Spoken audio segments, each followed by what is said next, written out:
is we had a great conversation last night. Record number of people joining both sessions for the generative AI discussion.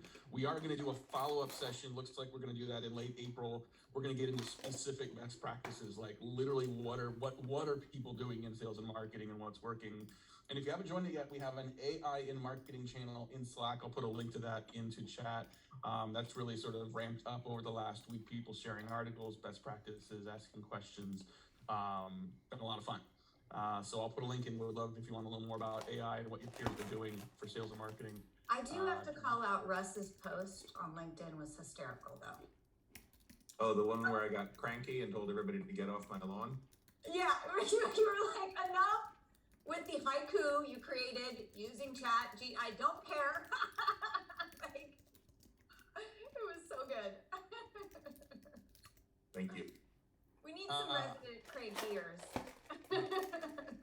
Someone's got to do it. Yeah. All right, we've got a great session today. So BDR management best practices. We have not one, but two moderators of the BDR leader coffee talk section. I know Ernest is going to join us in a little bit, who manages the BDR team for you at Need 6 Cents. And just super excited to have GB Blackwell here as well. If you don't know GB, she is a longtime BDR sales management leader. She's got a fantastic new podcast that I've really enjoyed over the last couple of weeks, getting to know her a little better. And then we've got a bunch of people. Manny Atabi is back here for the second time. He's a peer, CMO peer who's been managing BDR teams forever. And I'm looking at my Brady Bunch screen. I see a bunch more of you that hopefully we'll be able to share today. And as usual, guys, I'm gonna let GB introduce herself here in a second. This is a free for all. This is a discussion, not a presentation. There are no slides today. If you have a question, if you have a comment, if you have a rebuttal, if you have a rant, if you got a dumpster fire, those are fun too. Throw those in the chat as you can, but use the raise hand feature in Zoom and we'll come make you part of the show as well. But GB, thanks again so much for being here, for coming twice. And maybe start with a quick introduction to yourself and then we'll get into it. Yeah, hey everyone, my name is Gabrielle, or I go by GB as well. I've been managing sales development and business development teams for like my entire career now. First time I managed this in 2017. I have been working at companies like everything from a kind of seed company to have experience at Gong, Airtable, and now at Culture Amp. As Matt mentioned, I am a BDR Leader Coffee Talk moderator for what we're doing on the other side in our world too. But yeah, super excited to be here. Also, not quite a podcast yet, but it is a newsletter called The One-on-One. So just content that's supposed to be really helpful for frontline sales managers and sales development leaders. I love it. Well, there's so many different directions we can go on this. I think we had such a great conversation this morning in a lot of areas. I think we got to see her document. Yeah, I would start with that. Let's start with the document, guys. What the question was, but then she started showing, and it was just, chat got real quiet. So yeah, no one talked. We were all like, that's hilarious. Yeah, so I think like I've definitely been in conversations with even like sales leaders, and they go, hey, like, what do SDRs do all day, right? That is a question that I feel like is pretty common. And a question that I don't know enough people are asking is not just what do SDR and BDR managers do, but like what should they be doing on a day-to-day, week-to-week basis? So I was in an environment where I really needed to figure out how to ask this question or how to answer this question. I was talking to my manager, my skip level, and they're like, hey, listen, like, you're not meeting expectations. And I go, well, what are my expectations? And they go, well, what do you think the expectations are? We don't know. We don't know. Yeah. So I was like, you don't know. So I'm going to write it all down and I will just do my best job of managing up. So this is like what I think about when I think about what are the core responsibilities or what are the expectations that SDR and BDR managers should be held to. So on the right or on the left here, right, we'll see everything from reviewing numbers, one-on-ones with reps, making sure we're prepared for those one-on-ones as well, check-ins and feedback, team meetings, and then we're also holding ourselves to a certain level of KPIs. So when thinking about our numbers review, this is everything from understanding, okay, what are the expectations that I'm going to have and that I'm going to hold my reps accountable to? Then there's the method of making sure that when they know I'm holding them accountable, like they can see that information through reports, dashboards. I'm a big like believer in being data informed as a sales development manager doesn't mean that I'm a dashboard jockey. It just simply means that I understand, like, well, how does my business operate? Where are my reps pacing? My reps know where they're pacing as well. And so at any point in time in the quarter, I understand, like, if I don't change anything in my business, this is where I'm going to land. Then there's also understanding from activity trends. So I might have one rep on my team who's going to get all their meetings over calls. So I need to understand, like, what are all the different call metrics that are going to influence their number, and make sure they're aware of it too, so we're developing and coaching appropriately. While I might approach somebody who's more email centric, a little bit different, and so I need to have that practice supported in my data as well. I think the last piece is also understanding the data. It's not enough just to go, hey, I see that your call to connect rate is this. I also need to be able to figure out what comes next to triage that issue. So that's what I mean by numbers review. And then for one-on-ones with the reps, I like to do 2 one-on-ones per week. One that's focused on numbers, we're reviewing the numbers, we're identifying a development area as well. And in that second one-on-one of the week, that's really where we're focusing on that development area. So if I know one rep is like, hey, GB, I'm really struggling with this objection, it keeps on popping up, we will role play that objection, that one objection, like a bajillion times, right, in the next 30 minutes, so that we're really focusing in on what's the one thing that's going to have a big impact in your business. I will say this, like, what helps me and what I think helps SDR managers be really successful in their one-on-ones with their reps, but also their bosses too, is going to be preparing for them. So a large part of what I'm going to be doing is also just making sure I have a solid understanding of my business, preparing for any questions that are coming up. And also, like, if I need to have any kind of homework or development areas for my reps, I'm providing that to them and I have it ready to go. And then for check-ins, I do believe this. I think one big myth that can exist in management is communication only lives during the one-on-ones. I'm a very hands-on, involved person with my team. So I do daily check-ins, like beginning of the day, something simple as, hey, good morning, how are you? How was your weekend? What are your plans, right? I'll also check the dashboard. So maybe middle of the day, if I see people are running behind, I might just check in and see, like, hey, how's it going? What are the roadblocks you're running into? That way we're getting into conversations about resolving issues much faster than letting them fester, right? So I'll do that on a daily basis as well as a weekly basis for the kinds of metrics that make sense for that. And then for team meetings, for SDRs, I think it can be a lonely job if you don't have that team connection. So whether you're like in office, remote, hybrid, making sure that you actually have some time where the team is meeting up on a daily basis, or maybe 3 days a week, 30 minutes, have a purpose to this. So for my team, I like to have one meeting where we're going over recognition and alignment of values. Want to give people a shout out, want to give people an opportunity to also shout out their teammates. Tuesdays, more so intellectual stimulation and growth through a Tuesday topic. Wednesdays could be reviewing a win that someone had, so that we're able to socialize and share out, like, not just, hey, I had this win, but how did you get that win? And then call reviews, as well as whatever. I swear, FIU Fridays is Fuck It Up Fridays, and this is really just because the week can be tough. The job is not easy, so giving people the space just to share out, like, this is where I'm messing up, here's what I'm going to do about it, but like, they're not alone in their mess ups either. And the last piece for coaching KPIs, this is for me as a manager that I'm holding myself accountable to, which is I need my reps, my reps deserve, right, that I'm prepared to coach them effectively. The only way I can do that is to actually review their work. So I have goals for calls listened to. I also will review emails on like a daily basis to be able to provide that feedback. So these are the areas that, like, if SDR managers did this consistently, they're going to have a much better chance of their teams being much more successful. And by the team, I don't mean just like, oh, I have 1 or 2 people who make up my entire number. I'm talking about the majority of my reps being successful.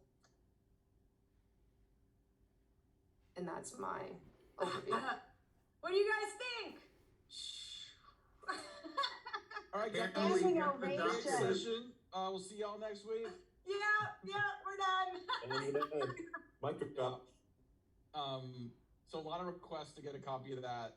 We'll work with GB to sort of get something we can share with everyone. And again, just, this is another, we don't record this. I don't want her stuff to be, let's not throw it over the internet, but we'll get it in Slack so y'all can get access to it. So many questions, Latney. Do you want to get started? Yeah. One thing that we didn't talk about but came up as a question earlier is do you prescribe a mix of call, email, video, and why or why not? Yes. Yeah. So omni-channel, big fan. I know there was like one community, it was a Pavilion. They did a state of sales development report. It's a couple years old now, but they said that the teams that were more successful in quota attainment were much more likely to use at least 3 channels, right? So you're gonna have your standard email, call, social, but it's also looking at video, voice notes on LinkedIn, those kinds of things. The why behind it, how I coach my reps on this is just because we have our own preferences as salespeople or sales development professionals for what kind of channels we want to use. Like, that doesn't mean anything if somebody doesn't like to receive information on that channel. So until we know, we need to give ourselves the best chance of actually engaging with someone. And someone just might be more likely to respond over LinkedIn.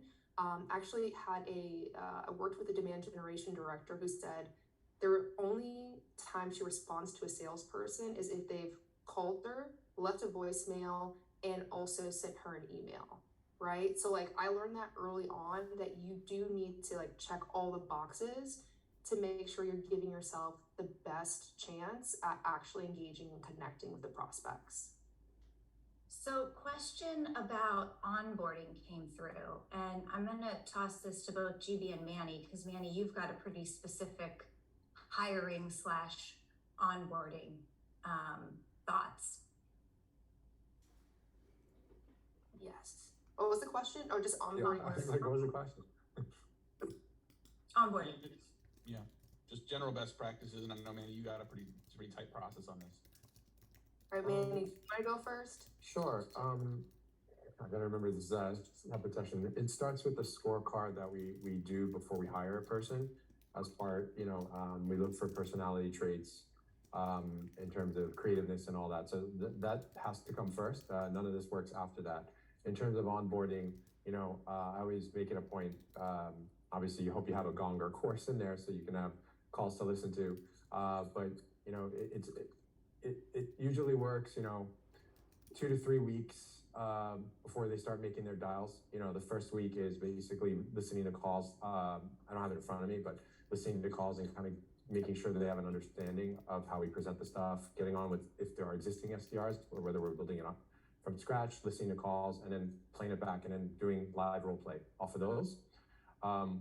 Then week 2 is going through the sourcing aspect of it. And I agree about the multi-channel stuff. I mean, it's obviously the phone, it's the email, it's the social, it's video. Video is a big one in enterprise cyber. For some reason, LinkedIn video works really well, but LinkedIn does not. Just like emails do not, because these technical buyers just do not look at that because they get like a million of those. So going through that and working through at least the first couple.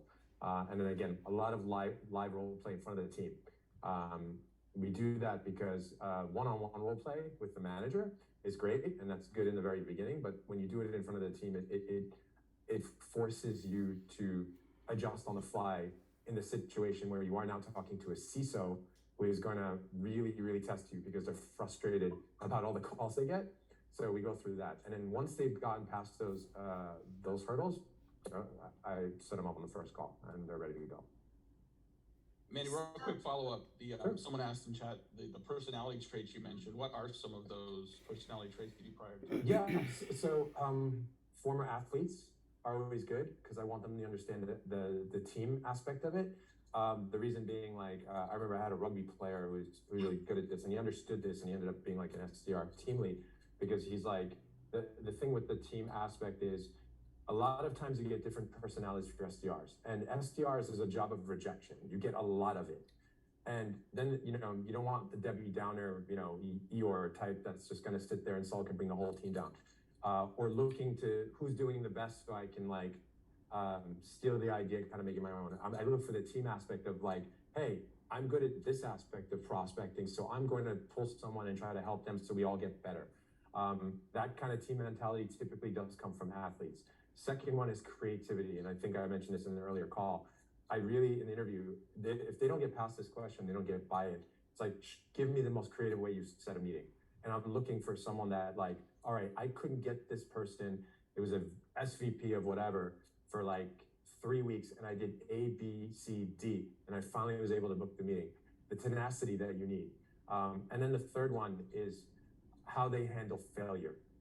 And what I mean by that is, like, if you're having a rough 15 days of the month, are you the kind of person that is going to be like, all right, well, I'm going to double that in the next 15 days so I can get this number? Or are you the type that's going to be like, hey, no one's picking up, I'm going to get ultra frustrated? So those are the personality traits I look for. If you have those three, you're going to have up and down months, but you know, majority of the time they're going to make it though. They'll just find a way. You talked about using humor to help train your team. Maybe talk a little bit about that.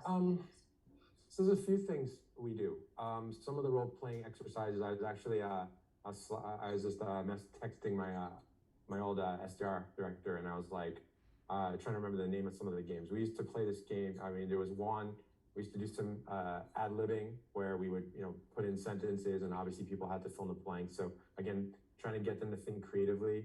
We used to do this game show type routine. You know, it's this one-word game where, you know, someone had to say a word and someone had to basically describe what that made them think of it. It's again, they don't know it coming in. And then there was another game. It was kind of a storytelling thing. It was to basically keep you on your toes and to use humor and lighthearted stuff, because again, you don't know what you're going to get on the call. You might get someone who's really a jerk, honestly, on the call, and you just have to learn to just adjust yourself and not take it personally and be able to come up with stuff on the fly and save that call. So those kind of games, you know, storytelling games, just to put people on the spot and to think on the fly. I just found that tests a muscle that is really, really good when it gets hard. GB, is that Okay. what you've got? So a framework for onboarding as well? Yeah, I Got do. it in the document. Yeah, well, yeah, there's so many documents. I don't have like hey, like fill it in, but it's a framework that I've used in the past to onboard new folks. But I'll kind of talk you through it, and then I'll walk you through like what one looked like for a former employer. But the way I think about onboarding a rep is, to me, there are really like 3 or 4 main pieces to a really effective SDR onboarding program. So the first one is going to be acumen. Like this to me is probably the big unlock for, I know Matt was talking about like authenticity. If people don't understand why they're saying what they're saying, or like how to look, or why an ICP account is an ICP account, like they're not going to be able to be authentic. They don't know how, they don't know why. So making sure that we're like embedding, like building and developing acumen for the reps is going to be incredibly important. So this is everything from like your company why, right? And it should be centered around the customer and their problem and what's going on and why your solution is actually needed and necessary. There should be brand positioning from the lens of the SDR. Having an SDR do is like what an AE does for a pitch deck, to me is the biggest waste of time, right? Like that's the one thing that really grinds my gears, because it's never a position that an SDR who's getting onboarded is going to be in for another 9 to 12 months probably. You're also going to, I call them value pillars. Like what are the 3 key like categories of value that you deliver, right? And make sure that your rep actually understands what those are, who they're valuable to. A big fan of like incorporating use cases and customer stories into your onboarding as well. Buyer personas, competitive intel, right? And they just have an awareness of who your ICP is and why. So like that's what I mean by acumen, and that to me is the entire first week of onboarding. Because if they don't have that, like it's gonna be a major struggle, like for the rest of their experience pretty much. The second kind of module of onboarding should be focused on process. So this to me is everything from okay, I've given you the context of like what you need to know and why. Let's talk about how we actually apply this to your job. So this is where we can have what I call scalable scripts. I don't like scripts, I'm gonna be honest with you, but I like teaching frameworks and how they can like plug and chug values to make, quote unquote, make it their own, as Paula Abdul would say. This also includes the kind of like messaging, snippets, templates, sequences that they can use when they're coming out of onboarding. You know, like talk tracks for handling objections and closing the meeting, best practices on LinkedIn. And there's also another piece of process, which is you want them to start getting experiences as well. Manny has already talked about role playing quite a bit, so I'd make sure that you are incorporating role plays, you're incorporating them actually going through and writing emails with you. So the more practice they can get sooner, the better they're going to be and the less nervous they're going to be when you're coming out of onboarding. And the last piece that I'll put in here is talking about your tools and your systems. These are going to be things such as like, all right, do they understand how how their performance is measured, and do they know how to transact that inside of the CRM? Do they understand how to use a CRM or whatever tool set they were using? I also incorporate, like, I've had teams, all my teams have handled some kind of inbound lead flow. So I also want them to understand, here's how you can find what you need to work on, here's how you put it into outreach or whatever system that you're using. And then from there, right, we can then kind of transition into the role. So again, they have the context first, then we're getting into like, how do you apply this into your process? Now let's actually get you live in your processes, and then we're gonna launch you into the role. So again, I said I would share, and I know it's very, very little, like what's going on here, but this is a framework that I've used in the past. Oh, let's go to page 1, right? So like day 1 is really about more so like, why does the company exist, right? Day 2, it's more about like, hey, here's the value. We already know what the problem is, right? How are people solving it? And here's our kind of unique value that we provide to the market. Now we're going to get into some like sections of here's what that actually looks like in practice. There's some introduction to the team and stuff like that, but like that's really what we're focusing on, is more so just, I want you to understand the context of the world that you're about to enter into and try and sell into.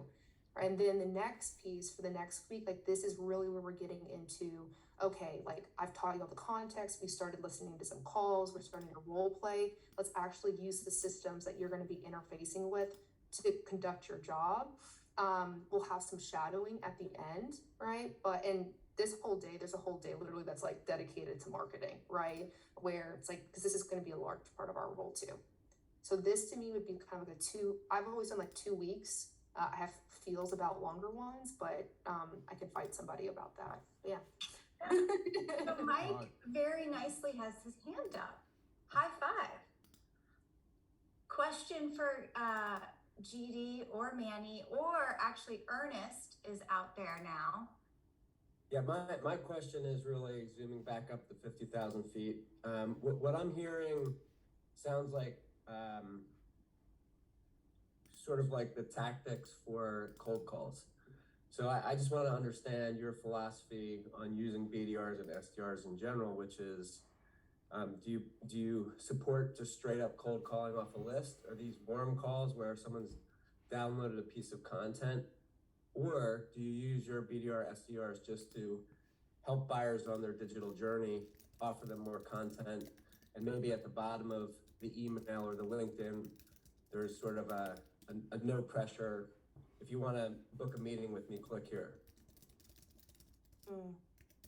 So it sounds like there's one question, which is in kind of inbound, outbound, all bound, and then a second part of like, okay, in the channels that you use. It's really your philosophy on outbound. You know, for me on inbound, I typically take an inbound and I assign it right to an AE. Yeah. I'm more curious about outbound, and are you doing cold calling off a list? Are you doing warm calling of someone who's filled out a form for a piece of content? Or do you have your BDR, SDRs just help buyers on their journey by offering more content and not necessarily asking for the meeting right away?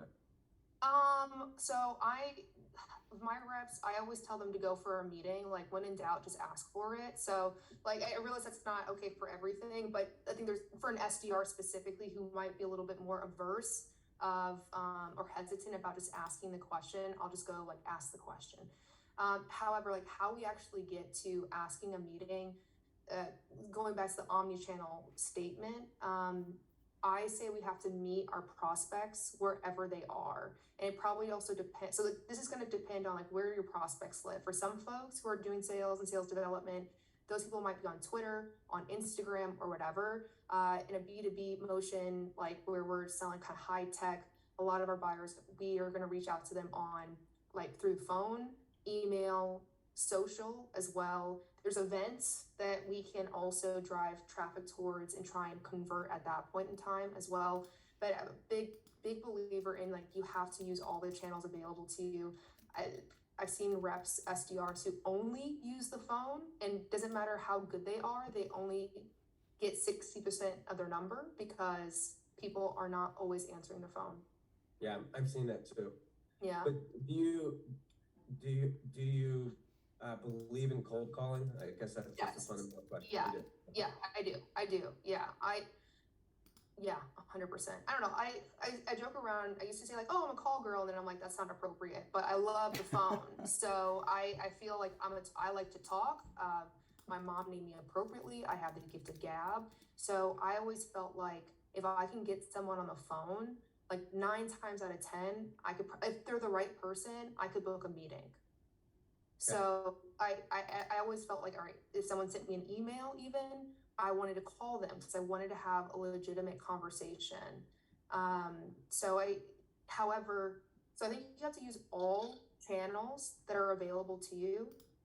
Then secondly, depending on the rep, you want to optimize their process for where they do the best.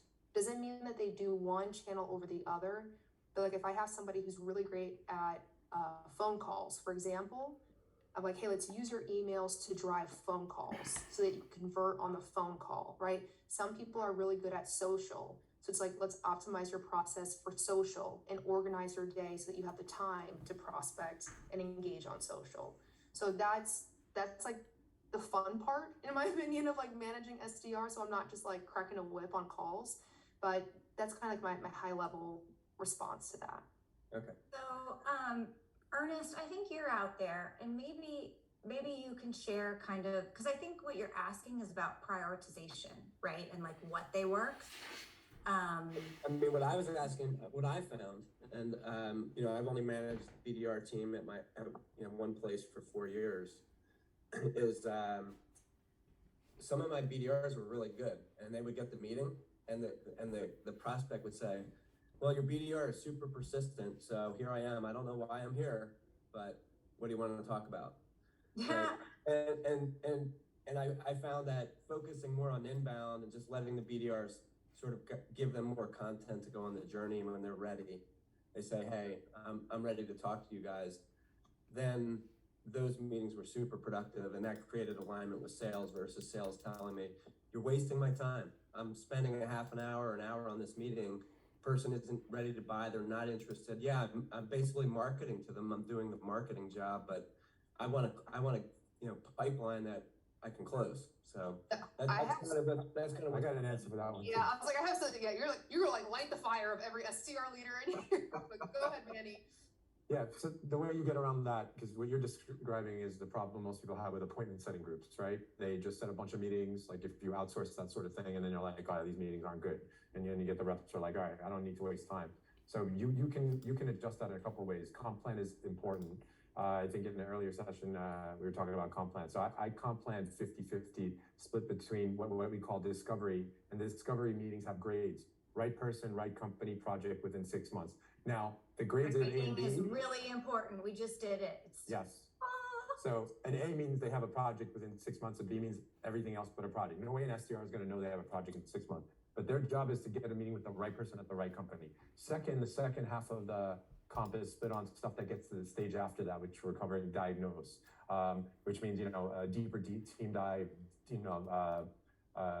use cases, that sort of stuff. Now, obviously, the SDR doesn't control that, but by doing that, I was finding where not only did that eliminate the problem of bad meetings, it was actually the SDR was getting 3 or 4 people into the first meeting to give them a better shot to get it to the next stage.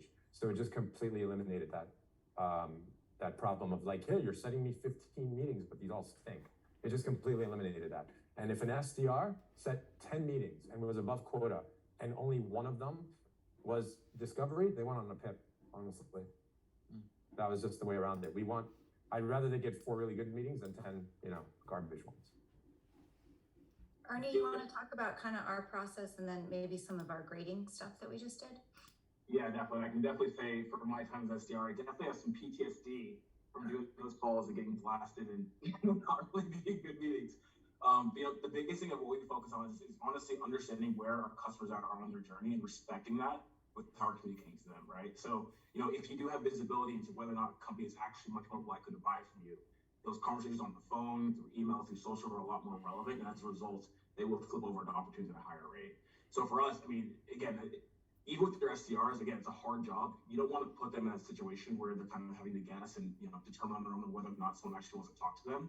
And if you set up systems like we do, where we only really go after accounts and prospects that we've been able to determine are much more likely to convert from us, and as a result, we convert at a really high rate, right? So again, there's a lot of data out there. You don't have to live in the archaic way of essentially kind of just calling people on a list and hoping they work. And for us, it works really well.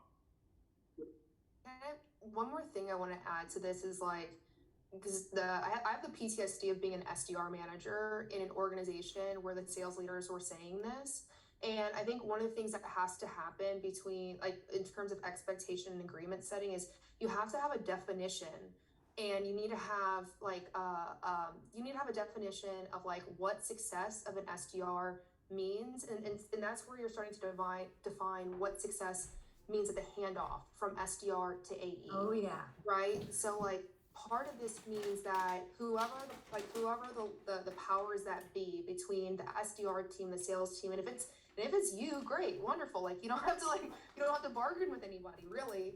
Is the first thing you need to do is go all right, what do we want the SDRs to be responsible for, right? And what does success look like? And how's it going to help our sales process? And what is the logical and reasonable expectation of an SDR? So we're expecting that an SDR is basically handing over a deal that's going to close tomorrow. Excuse my I don't think that the seller is selling at that point in time, right? So Don't get me started on the dead zone. Right. So I think it's if we're doing outbound, it's not an inbound op. This is not somebody coming to us and saying, I've done my research, I know exactly what I want, I have a budget, I have a timeline. That is inbound. Outbound, it's not going to convert as highly. So if we come in with that and we just say, okay, what are the certain attributes and what are the certain things that we need to look at that allow us to see this has a greater propensity to convert, like what Ernest is talking about. There's a way that we have to, an algorithm or whatever, scoring matrix, intent data, I don't know, 6 Sense, hello. Yes, there's something that we're gonna have to do to say, we feel really good that this is gonna give us a great opportunity for business either right now or maybe within the next year, right? And the definition of what a quality handoff pass from an SDR to an AE, it needs to be black and white, right, for the definition, in my opinion, right? It's either this or that. There's really not a lot of room for interpretation. If there is room for interpretation, we have a process of escalation, right, and of figuring that out on a higher level. But then there also has to be hey, in order for us to hold the standard, there are expectations that we're gonna have for our SDRs. They need to be grabbing notes. This needs to be the right person at the right level, and they need to have a need or a problem that we can satisfy, right, or resolve. And then the AE has to be prepared for those calls, right? Because I've seen it way too often where SDRs handed over the best notes in the world. We've got the gong calls, they got everything. It's a great person. And then the AE's hey, what do you want? Are you ready to buy right now? That's the worst, right? Because everyone has played their role. So you also have to have I call it quality assurance, right? And there has to be agreements on who does that as well, so that we're not introducing more friction than needs to be between the SDRs and the AEs, right? So that internal friction is gonna like just offer up a terrible experience for customers, it's gonna get in our way. So like it's not just a matter of like, hey, like should it be this list or this list? It's really, hey, what is the process, the internal process of teamwork here? What are the roles that everyone plays? How do we know we're moving in the right direction? And what do we do if we're not? That's One thing I think is really important is not to let opinions dictate the process. Yep. Right? And so, you know, we do a lot of like looking at the data and we're like, well, statistically, this is what needs to happen for it to advance. So that's the SLA, you know, versus sales saying, well, I want, you know, this segment wants them handed over immediately and this wants this. And it's like, well, no, we're actually playing the odds. And like, this is what we've seen work in terms of the patterns. You know, I think there's a lot of questions about, and maybe, you know, jump ball, whoever wants to take it. It's related to where BDRs report, sales or marketing. And then what is their relationship with both departments? Because they have to have a good relationship with both. Jump ball. Who's got strong opinions? Very strong ones. Bring At this it. point, I wouldn't work somewhere if it was not reporting into marketing or on its way to reporting into marketing, because again, I'm a pipeline person regardless. I don't care what bound it comes from. If I can just repeat it and scale it. And, you know, obviously there's challenges in that if there's a sales path that they're trying to follow. But, you know, I've helped people get into different roles, but I truly believe pipeline is marketing's responsibility. They get access to stuff that you're just not going to get in that situation. So yeah, I have a very, very strong opinion about that. And I know it's 50-50 right now, which is better than it was 8 years ago.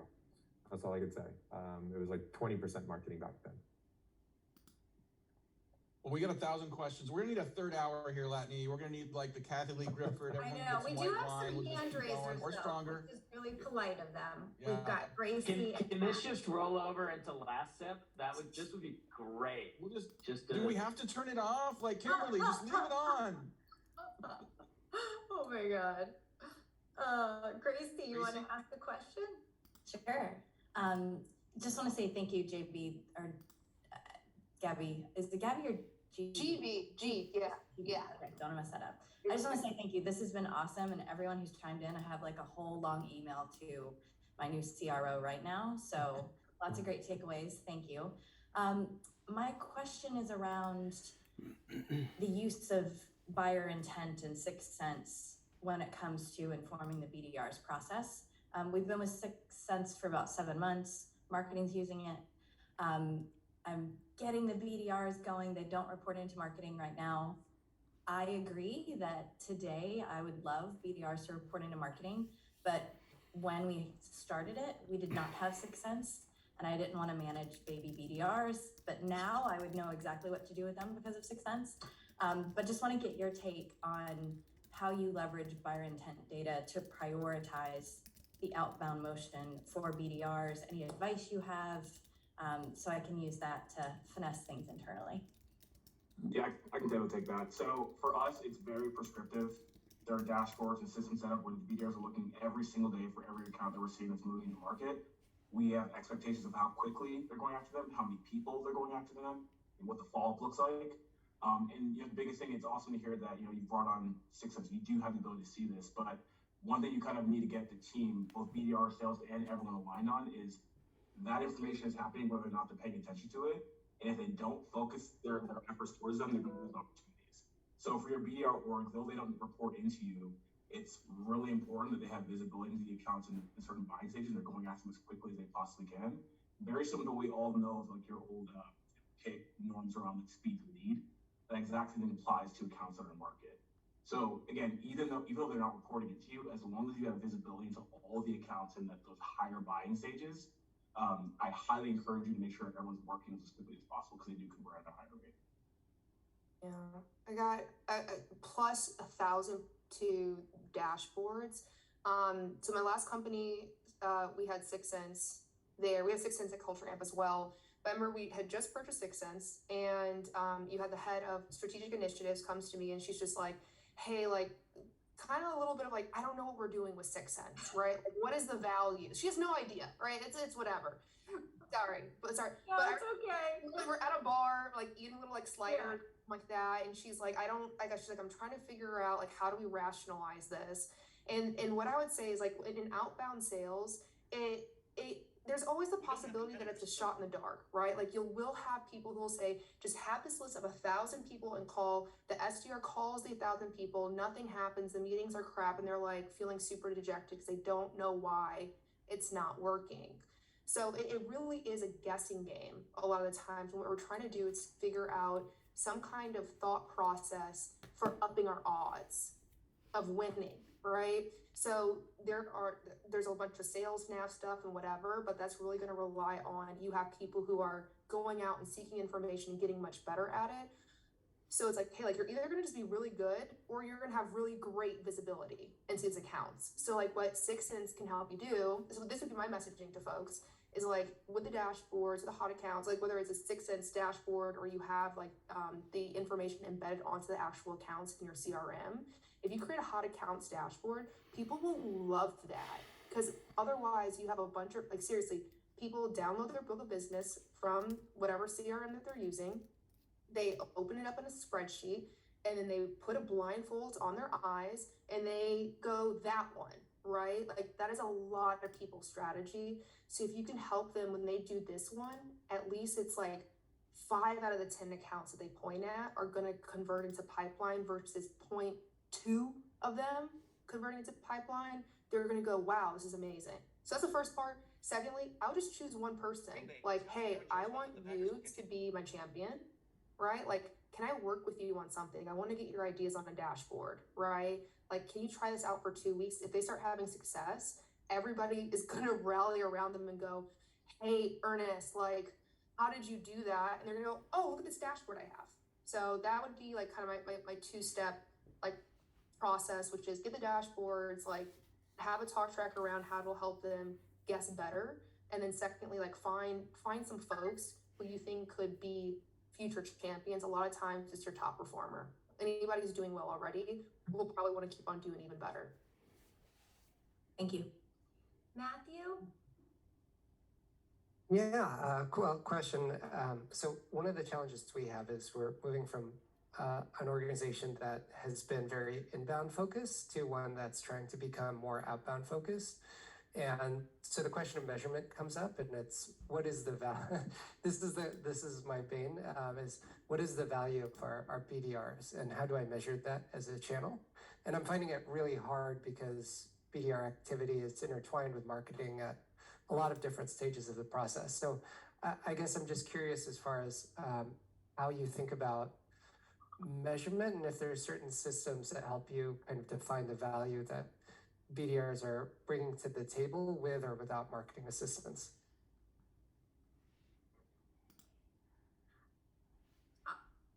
I mean, I'll let you guys, I think it's really difficult if your BDRs are intertwined in everything that you're doing the way I believe they should be to be effective. It's really challenging. And so, I mean, I have this same thing because we have ABX, which is events. We have inbound, which a lot of times the outbound drove the inbound, you know, if you're doing it right. And then we have, you know, pure inbound. And it's, they play a role in so much of it. So we look at like total S2 pipeline across the board, and then we try to capacity plan, like what's going to come from where. I will say we don't see like crazy, one benefit I think we have is this, we don't see crazy low conversions from outbound like some people see, which sometimes people say, oh, it's not working because if the conversions are crazy low. Each channel is relatively close, but I don't know. I wish I had a better answer, but I think that if you're doing it right, they are somewhat all intertwined. Yeah, I agree with It's just about quota attainment too, you know, looking at their 4x2s and setting the right quotas and stuff like that.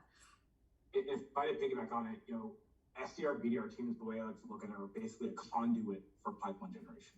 Wherever it comes from, when it's outbound, inbound, ABX, PLG, whatever it may be, there are a lot of different opportunities and motions of different organizations to bring in the pipeline, and not having that source pull those in can be challenging. So there's ultimately almost every team is going to be intertwined in some capacity. So to Laddie's point, looking at overall pipeline and kind of the contribution towards those channels has always been helpful for us. Yeah. I don't know, it's my hot take from manager mode. Companies that I've been at where we get into this conversation, like to me, there's a little bit of it's a philosophical question for an organization. A little bit of like, I've been at organizations where they go, hey, like you basically have channel competition, and like internally we're trying to step on each other's toes. I think that conversation can, without addressing it appropriately, can fester into that, where you have AEs versus SDRs versus marketing, like it's just like an internal conflict that doesn't resolve itself through data. It has to be, hey, like, what do we, just from an execution standpoint, like, what do we need to do? What are the measures of success? What is everybody's role within that? I'm sure there's all types of attribution tracking that you also want to have too, but like from a just purely like, we're going to put a plan in action to hit some kind of number, and like, what is the best role that an SDR can play? For some folks, it's, hey, we really want SDRs to only go after outbound. We don't want them getting any inbounds whatsoever. For some organizations, it might be, hey, like we started to, like I've been on teams, like almost special task teams, where we were running into a situation where opportunities were stalling at a certain point. I think someone talked about this, of like, they just didn't have enough people. So the SDR would be employed to like go and get the people in. So some of this really just depends on like, what do you actually need to move your business forward versus like, hey, like let's get caught up in who gets credit. So that, I've seen that conversation warp into something really unproductive. Mm-hmm. We got just a few minutes. Does someone else want to come on that? Ernest, was that you? All right. A few minutes, too many questions for the time we have remaining, but I'm looking for where we can get a hot take, or I think GB, you had some really good comments the first session around remote versus in office. I feel like, the BDR is a big trigger of people saying, I need them in the office. I want them coming in. I want the environment. I want to get the boombox behind people while they try to make phone calls, which is I've never understood that. But sort of how do you think about that? And would love to have other folks chime in on that as well. Yeah, I made a LinkedIn post right after. Did you? Where I really told my real thoughts on things. So I'm just gonna kind of go back to it. Like I'll just be no sugar on this. I think so here's what I've heard, where people go, hey, like SDRs need to be in office to be successful. And to me, there are like two big things that I hear about this, which is one, how are they going to learn by osmosis if they're not sitting next to somebody? And then secondly is like, how are they going to get promoted and develop in their careers if nobody can see them? Like those are really the two main things that I've heard internally from folks, like senior leaders, right? When they're talking about, we need to have SDRs come back in, and like, how do we motivate them to come back in? I really do believe this in my deepest heart of hearts, that like, that to me is an indication that like leaders don't trust, or that managers know how to motivate and enable their team in a remote setting, right? Because maybe they don't know how, so they need development. I think also secondly, it's a lack of awareness of what modern day technology can enable people to do, right? So besides seeing somebody face to face and like physically touching them, and a lot of people don't like to be touched in office, right? I can do every part of my role at my desk in my home next to my dogs. Like my dogs aren't barking today, but usually do. But I can do every part of my role in office except for like do a fist bump with my team. So and then I think there's secondly something that I mentioned earlier on, which is like when companies are also saying you have to be in office, right, a certain number of days or all days of the week, like and if they have like any kind of DE&I initiatives, like that to me runs in contrast. Absolutely. Like you have caretakers and all the way that caretakers can show up. You have people who need accommodations. You have folks who like can do a phenomenal job, never want to come into the office ever again.